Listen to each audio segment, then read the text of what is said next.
A recente separação dos atores de Hollywood Brad Pitt e Angelina Jolie serve de exemplo, apesar da legislação americana ser diferente da brasileira, de como é importante definir o regime de casamento antes de assinar os papéis. Existem 4 formas de dividir o patrimônio.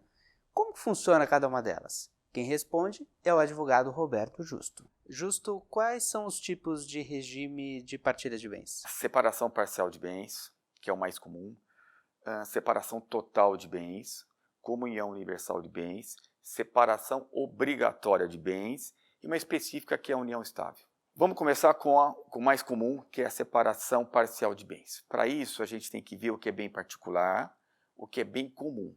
Bem particular é aquilo que eu adquiro antes do casamento ou que veio via herança ou doação dos meus pais. Isso é um bem particular. Bem comum é aquilo adquirido ao longo do casamento. Então, a gente tem que separar também em caso de separação ou em caso de morte.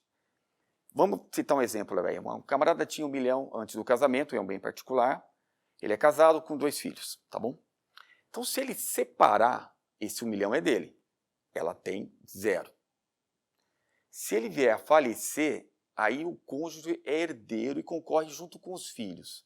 Nesse meu exemplo, eu dividiria 33% para cada um, tá bom? Separação total de bens. O que é meu, o que é da minha mulher, da minha mulher. Então, se eu vier a separar, eu levo o que é meu e ela leva o que é dela. Se eu vier a falecer, ela é também herdeira junto com os filhos. Se não tiver filhos, ela concorre junto com os pais do falecido.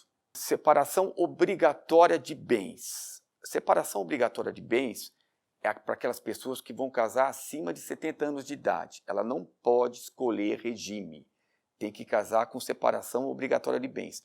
Aí o cônjuge não é herdeiro necessário. E a quarta é a comunhão total de bens. Na comunhão total de bens, tudo são dos dois. Não interessa quem trouxe, se veio de herança, se veio de doação, se veio antes do casamento. Em caso de separação, leva metade dos bens.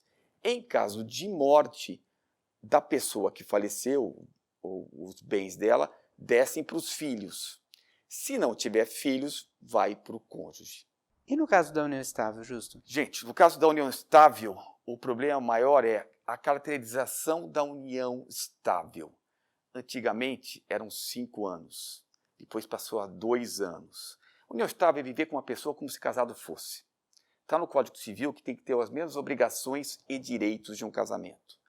Só que, se você não faz um contrato de convivência, é como se fosse o regime parcial de bens que eu expliquei no começo.